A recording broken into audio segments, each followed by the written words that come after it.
Hello friends, welcome to this channel. तो आज हम इस वीडियो में डिस्कस करेंगे WBSCTCL मतलब West Bengal State Electricity Transmission Company Limited की तरफ से जो नई रिक्रूटमेंट आई है उसी की डिटेल नोटिफिकेशन को आज हम इस वीडियो में डिस्कस करेंगे। तो जैसा कि आप देख सकते हैं ये WBSCTCL का ऑफिशियल वेबसाइट है। यहाँ पे आप नीचे देखेंगे तो आपको यहाँ पे करियर का ऑप्शन मिल जाएगा। तो यहाँ पे आप देख सकते हैं, यहाँ पे आपको डिटेल, यहाँ पे आपको एम्प्लॉयमेंट नोटिफिकेशन में दिख रहा होगा REC/2023/01। यहाँ पे देखिए आपको डिटेल नोटिफिकेशन मिल जाएगा और यहीं पे आपको अप्लाई ऑनलाइन के लिए लिंक मिल जाएगा। तो सबसे पहले हम लोग नोटिफिकेशन देख लेते हैं। जैसे कि आप देख सकते हैं ये WBSCTCL का ऑफिशियल नोटिफिकेशन है। इसका एम्प्लॉयमेंट नोटिफिकेशन नंबर है REC/2023/01। फिर इसका इंपॉर्टेंट डेट्स देखेंगे तो इसका ऑनलाइन एप्लीकेशन स्टार्ट हो गया है 26 अप्रैल से और इसका लास्ट डेट ऑफ सबमिशन है 19 मई। और यहाँ पे राइट साइड में देखेंगे तो जिन जिन पोस्ट में आपका वैकेंसीज निकाला गया है वो सारा पोस्ट यहाँ पे लिख दिया गया है। टोटल यहाँ पे 9 पोस्ट है, ठीक है। फिर नीचे आप थोड़ा देखेंगे तो यहाँ पे डिटेल्स आपको मिल जाएगा पोस्ट से रिलेटेड। तो यहाँ पे आपका पोस्ट है, इसका नंबर ऑफ वैकेंसीज कितना निकाला गया है, इसका पे स्केल क्या रहेगा और इसका क्वालिफिकेशन क्या रहेगा, ये सब कुछ यहाँ पे डिटेल में दिया है। तो आप अच्छे से देख लीजिएगा। तो जैसे कि यहाँ पे असिस्टेंट मैनेजर HRA के लिए यहाँ पे टोटल नंबर ऑफ वैकेंसीज 10 है।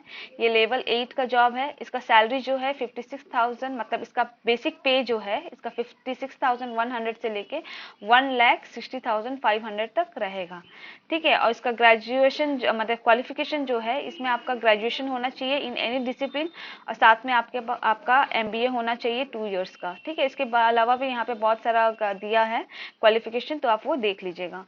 फिर यहाँ पे नेक्स्ट देखेंगे तो असिस्टेंट इंजीनियर इलेक्ट्रिकल में 25 नंबर ऑफ वैकेंसीज है। ये भी लेवल 8 का जॉब है। पे स्केल इसका 56,100 से लेकर 1,60,500 रहेगा।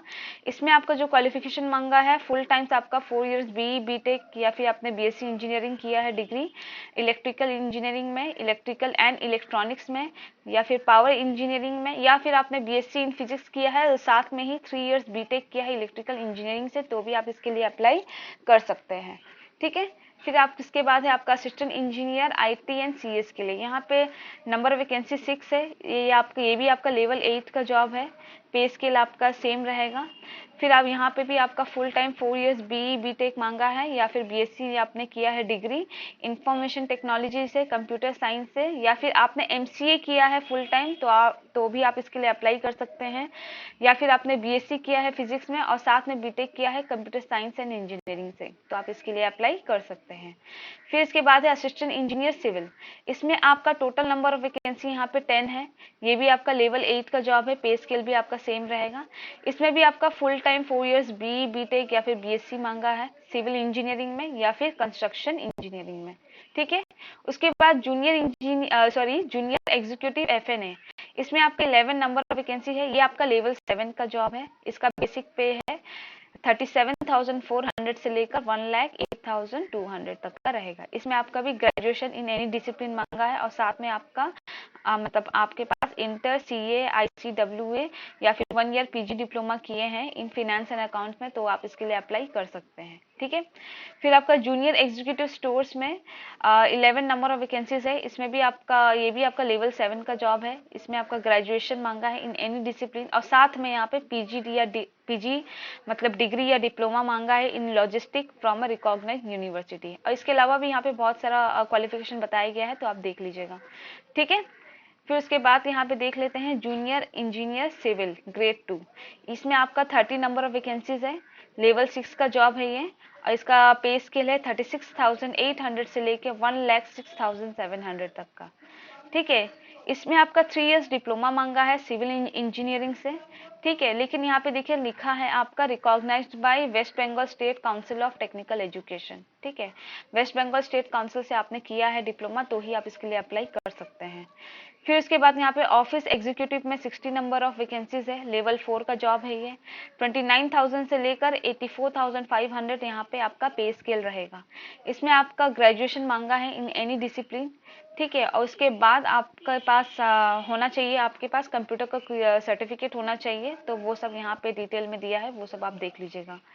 फिर इसके बाद यहाँ पे देखेंगे तो टेक्नीशियन ग्रेड 3 के लिए यहाँ पे 25 वैकेंसीज निकाला गया है। ये आपका लेवल 3 है और इसका पे स्केल है 23,400 से लेकर 68,900 तक। ठीक है, इसमें आपका क्वालिफिकेशन माध्यमिक मांगा है और इसके अलावा आपने ITI किया है NCVT से, तो आप इसके लिए अप्लाई कर सकते हैं। ठीक है, तो ये ITI कैंडिडेट्स के लिए है, टेक्नीशियन ग्रेड 3 के लिए, तो वो लोग इसके लिए अप्लाई कर सकते हैं। फिर इसके बाद कुछ इंपॉर्टेंट पॉइंट्स को देख लेते हैं। जैसे कि यहाँ पे देखिए बोल दिया गया है डिग्री फ्रॉम ओपन यूनिवर्सिटी या फिर डिस्टेंस लर्निंग मोड या फिर पार्ट टाइम या फिर सैंडविच कोर्स टाइप में ऐसा कुछ आपने डिग्री कुछ कर रखा है तो आप इसके लिए अप्लाई नहीं कर सकते हैं। यहाँ पे प्रॉपर जो मांगा गया है वही आपको डिग्री होना चाहिए। ठीक है, ओपन यूनिवर्सिटी से आपने किया है तो आप इसके लिए अप्लाई नहीं कर सकते हैं। एक्सेप्ट यहाँ पे दिया है, एक्सेप्शन है WBSCTS एम्प्लॉइज के लिए को छोड़ के। ठीक है, फिर इसमें इंपॉर्टेंट जो पॉइंट है यहाँ पे स्टूडेंट्स ऑफ फाइनल सेमेस्टर या फाइनल ईयर है तो वो लोग इसके लिए अप्लाई कर सकते हैं, इवन डिप्लोमा भी। ठीक है, मतलब फाइनल ईयर स्टूडेंट्स इसके लिए अप्लाई कर सकते हैं। फिर इसमें आपका जो मोस्ट इंपॉर्टेंट है तो यहाँ पे एकदम क्लियरली बोल दिया है आपको लिखना बोलना पढ़ना तीनों आना चाहिए, बंगाली या फिर नेपाली लैंग्वेज में। तो ये अगर आपके पास है स्किल तो ही आप इसके लिए अप्लाई कीजिएगा। ठीक है, फिर उसके बाद यहाँ पे जो इम्पोर्टेंट पॉइंट्स है वो देख लीजिए। हाँ, एज लिमिट यहाँ पे क्या रहेगा तो यहाँ पे बोल दिया है मिनिमम एज यहाँ पे 18 है और मैक्सिमम 32 ईयर्स है एज ऑन 1 जनवरी 2023। ठीक है, यहाँ पे देखिए बहुत ही अच्छे से यहाँ पे क्लियरली यहाँ पे डेट भी मेंशन कर दिया है, मैंने किस डेट के हिसाब से आपका डेट के हिसाब से आपका एज क्या होना चाहिए लोअर में और अपर में कैटेगरी वाइज, तो वो भी यहाँ पे बता दिया गया है, तो वो भी आप अच्छे से देख लीजिएगा। लोअर लिमिट में आप देख लीजिए 1 जनवरी 2005 से पहले तक आप हुए हैं, आपका बर्थ डेट आता है तो ही आप अप्लाई कर सकते हैं। 2005 के बाद अगर आपका बर्थ डेट आता है तो आप इसके लिए अप्लाई नहीं कर सकते, ये लोअर है। और अपर एज के लिए यहाँ पे बता दिया गया है, अपर लिमिट यहाँ पे अनरिजर्व के लिए 1 जनवरी 1991 ये आपका अपर है, इससे ऊपर होगा तो आप इसके लिए अप्लाई नहीं कर सकते। इससे लेकर या इसके बाद आपका जो बर्थ डेट होगा तो ही आप अप्लाई कर सकते हैं। ठीक है, और कैटेगरी वाइज जैसे कि रिलैक्सेशन मिलता है SC ST के लिए, OBC के लिए, तो वो सब यहाँ पे दे दिया है उसी मैंने इसी के अकॉर्डिंग, तो आप देख लीजिएगा अपना बर्थ डेट। ठीक है, फिर उसके बाद देखिए यहाँ पे एक और इम्पोर्टेंट है कि applicants must be domicile of West Bengal, तो ये बहुत इंपॉर्टेंट है। अगर आप वेस्ट बंगाल के डोमिसाइल है तो ही आप इसके लिए अप्लाई कर सकते हैं, मतलब आप एलिजिबल हैं, अदरवाइज आप अप्लाई नहीं कर सकते हैं। ठीक है, फिर उसके बाद यहाँ पे देखेंगे तो यहाँ पे देखिए पोस्ट वाइज यहाँ पे आपका कैटेगरी वाइज यहाँ पे रिजर्वेशन बता दिया गया है, मतलब आपका वैकेंसीज किस किस कैटेगरी में कितना कितना है, तो वो आप डिटेल में अगर जानना चाहते हैं तो वो आप यहाँ पे देख लीजिएगा। ठीक है, फिर उसके बाद आपका है मोड ऑफ सिलेक्शन, तो यहाँ पे मोड ऑफ सिलेक्शन है आपका कंप्यूटर बेस्ड टेस्ट। तो यहाँ पे देखिए आपका पोस्ट वाइज यहाँ पे बता दिया गया है, यहाँ पे सीरियल नंबर 1 से लेके 7 तक जो पोस्ट है और 9 जो पोस्ट है 9 नंबर पोस्ट, इन सबको जो एग्जाम्स होगा वो एक टाइप में होगा। तो यहाँ पे बता दिया गया है, यहाँ 4 पार्ट में डिवाइड किया गया है। ठीक है, यहाँ पे आपका पहला जो है डोमेन नॉलेज है जिसमें आपका 60 क्वेश्चन रहेंगे और यहाँ पे हर क्वेश्चन 1 मार्क्स करके रहेगा, तो यहाँ पे आपका मार्क्स भी 60 रहेगा। ये जो डोमेन नॉलेज है वो आपका जो पर्टिकुलर ब्रांचेस हैं, मतलब आप जिस डिसिप्लिन से अप्लाई किए हैं उसी डिसिप्लिन से आपका यहाँ पे क्वेश्चंस पूछा जाएगा, मतलब जो भी आपका टेक्निकल क्वेश्चंस रहेंगे। ठीक है, फिर आपका जनरल एप्टीट्यूड से 20 क्वेश्चंस पूछे जाएंगे, फिर आपका जनरल इंग्लिश से 10 क्वेश्चंस रहेगा, बंगाली और नेपाली टेस्ट में आपका 10 क्वेश्चंस रहेंगे और यहाँ पे टोटल आपका क्वेश्चंस रहेगा 100 और मार्क्स भी आपका 100 रहेगा। ठीक है, और यहाँ पे देखिए पार्ट वाइज क्वालिफाइंग मार्क्स बोला गया है, मैंने कुछ आपका पार्ट में आपको क्वालिफाई होना ही है मेरिट लिस्ट कि आपका मेरिट लिस्ट बन सके। ठीक है, जैसे कि डोमेन नॉलेज में आपको 60 में कम से कम 24 तो उठाना पड़ेगा क्वालिफाई करने के लिए, तो ही आपका मेरिट लिस्ट बन पाएगा। सेम आपका बंगाली और नेपाली टेस्ट में 10 में से 4 आपको उठाना ही है मिनिमम। ठीक है, और यहाँ पे आपका ड्यूरेशन जो रहेगा वो 90 मिनट्स का रहेगा, मतलब 1.5 घंटे का एग्जाम होगा। इसका जो मतलब मीडियम रहेगा टेस्ट का, ये इंग्लिश रहेगा सिर्फ, एक्सेप्ट पार्ट डी जो आपका लैंग्वेज टेस्ट होगा। ठीक है, और यहाँ पे देखिए ये इसमें किसी भी तरह का नेगेटिव मार्किंग नहीं है। ठीक है, there will be no negative marking for wrong answer, तो ये बहुत ही अच्छा मतलब है। इसके लिए अगर आप लोग एलिजिबल हैं तो इसके लिए जरूर एग्जाम मतलब आप अप्लाई कीजिए और एग्जाम जरूर फेस कीजिए। ठीक है, फिर उसके बाद यहाँ पे ऑफिस एग्जीक्यूटिव के लिए यहाँ पे देख लीजिए इसका जो एग्जाम पैटर्न रहेगा वो उसमें आपका रीजनिंग रहेगा 40 क्वेश्चंस रहेंगे, जनरल नॉलेज से यहाँ पे 10 क्वेश्चंस रहेंगे, अर्थमेटिक्स से यहाँ से 10 क्वेश्चंस रहेंगे, जनरल इंग्लिश से आपका 10 क्वेश्चंस रहेंगे, बंगाली और नेपाली टेस्ट से आपका 10 क्वेश्चंस रहेंगे और आपको जो प्रोफिशिएंसी रहेगा मतलब इन MS ऑफिस उसमें आपका 20 क्वेश्चंस रहेंगे। टोटल इसका भी 100 मार्क्स रहेगा और इसमें भी आपका कुछ पार्ट में आपका क्वालिफाई मार्क्स उठाना पड़ेगा जो कि आपका बंगाली मतलब लैंग्वेज टेस्ट में है आपका 10 में से 4 आपको मिनिमम उठाना ही है जस्ट क्वालिफाई करने के लिए।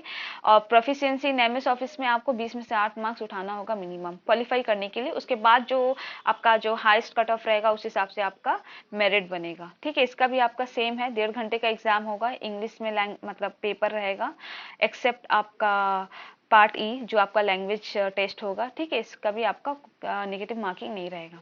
इसमें एक चीज और बता दिया गया है, ये जो क्वालिफाइंग मार्क्स बताया गया है ना पार्ट वाइज, ये सारे मैंने कैंडिडेट्स के लिए, यहाँ पे कैटेगरी वाइज नहीं बताया गया है कि किन किन कैटेगरी का मतलब अलग अलग क्वालिफाइंग मार्क्स रहेगा। ठीक है, तो यहाँ पे सारे कैटेगरी के लिए एक ही क्वालिफाइंग मार्क्स रखा गया है। ठीक है, फिर इसके बाद यहाँ पे देखिए, यहाँ पे जो आपका टोटल जो कट माने क्वालिफाइंग मार्क्स है, मतलब मिनिमम आपको आउट ऑफ 100 कितना मार्क्स उठाना है इन कैटेगरी को, वो यहाँ पे दे दिया है 640 तो आपको उठाना ही है मिनिमम, कि आपके इसके बाद मेरिट लिस्ट बन पाए। ठीक है, वैसे ये आपका SC ST SC इनके लिए 35 दिया है, ST और PWD के लिए यहाँ पे 30 दिया है मिनिमम क्वालिफाइंग मार्क्स। ठीक है, और यहाँ पे एक इम्पॉर्टेंट है, यहाँ पे जो सिलेक्शन होगा वो 1:3 के रेशियो में होगा, मतलब 1:3 के रेशियो में इंटरव्यू के लिए शॉर्टलिस्ट किया जाएगा, मतलब एक सीट के लिए 3 कैंडिडेट को यहाँ पे शॉर्टलिस्ट किया जाएगा इंटरव्यू के लिए।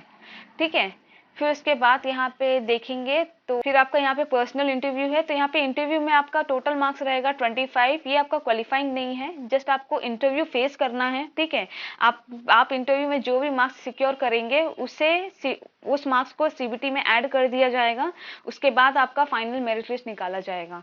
तो मतलब यहाँ पे आपका जो फाइनल मेरिट लिस्ट का जो मेन बेसिस रहेगा ना सिलेक्शन का, वो आपका CBT ही रहेगा। मतलब आप ज्यादा करके अगर CBT में मतलब हायर कट ऑफ उठाते हैं, हायर मार्क्स उठाते हैं, तो आपके लिए बहुत बेनिफिट होगा सिलेक्शन के टाइम पे, क्योंकि यहाँ पे इंटरव्यू का मार्क्स ज्यादा नहीं है, 25 है, और ये भी जस्ट इंटरव्यू होगा, इसमें कुछ किसी भी तरह का क्वालिफाइंग मार्क्स या कट ऑफ मार्क्स नहीं बोला गया है इंटरव्यू के लिए। अब जितने जो भी मार्क्स पाते हैं, जो भी मार्क्स आपका सिक्योर होता है इंटरव्यू में, वो आपका CBT में ऐड होने के बाद ही आपका फिर फाइनल मेरिट लिस्ट निकाला जाएगा। ठीक है, तो मैं आपको बस इतनी एडवाइस करूंगी, अगर आप इस रिक्रूटमेंट के लिए किसी भी तरह से एलिजिबल हैं तो आप इसके लिए जरूर अप्लाई करें। ये एक स्टेट गवर्नमेंट जॉब है, आपको एक गवर्नमेंट वाला सारा मतलब फैसिलिटी यहाँ पे मिलेगा, आपको अलाउंस वगैरह सब कुछ यहाँ पे मिलेगा, तो ये आपके लिए बहुत अच्छा अपॉर्चुनिटी है, तो आप इसके लिए जरूर अप्लाई कीजिएगा। ठीक है, फिर नेक्स्ट इंपॉर्टेंट देख लेते हैं यहाँ पे हाउ टू अप्लाई। तो देखिए ऑनलाइन एप्लीकेशन तो स्टार्ट हो गया है 26 अप्रैल से, ये 19 मई तक चलेगा। तो आपको इसी के WBSC TCL के ऑफिशियल लिंक पे जाके आपको ऑनलाइन एप्लीकेशन फिल कर लेना है। ठीक है, फिर इसके बाद देखेंगे इसका एप्लीकेशन फी क्या रहेगा और मोड ऑफ पेमेंट क्या रहेगा। ये ऑनलाइन ही मोड है इसका पेमेंट का, डेबिट कार्ड, क्रेडिट कार्ड या नेट बैंकिंग के थ्रू या अदर किसी मोड के थ्रू आप पे कर सकते हैं। फिर इसमें आपको जो फीस रहेगा वो पोस्ट वाइज देखिए यहाँ पे बता दिया गया है, assistant manager, assistant engineer, junior executive, इनके लिए यहाँ पे जनरल, OBC AB के लिए यहाँ पे 400 एप्लीकेशन फी रखा गया है। SC ST PWD के लिए यहाँ पे फी नहीं है, इन लोगों को फी नहीं पे करना पड़ेगा, फ्री है इनके लिए ये वाला form. Junior engineer civil grade 2, office executive और टेक्नीशियन ग्रेड 3, इनके लिए यहाँ पर जनरल, OBC AB के लिए 300 है और SC ST PWD के लिए नहीं है। ठीक है, और इसका लास्ट डेट जो है ऑनलाइन पेमेंट का, ये भी आपका 19 मई है। ठीक है, तो इस रिक्रूटमेंट से रिलेटेड जो भी बेसिक डिटेल्स था वो मैंने सब कुछ यहाँ पे बता दिया है। तो इससे रिलेटेड आपको कुछ भी डाउट होगा तो आप मुझसे कमेंट करके पूछ सकते हैं, और इस नोटिफिकेशन का लिंक मैं नीचे डिस्क्रिप्शन में दे दी हूँ, आप जाकर वहां से पहले डाउनलोड करके देख लें अपना एलिजिबिलिटी क्राइटेरिया, उसके बाद ही आप अप्लाई करें। ठीक है, और इसी तरह की अपडेट के लिए मेरे चैनल से जुड़े रहें, and thank you so much for watching this video.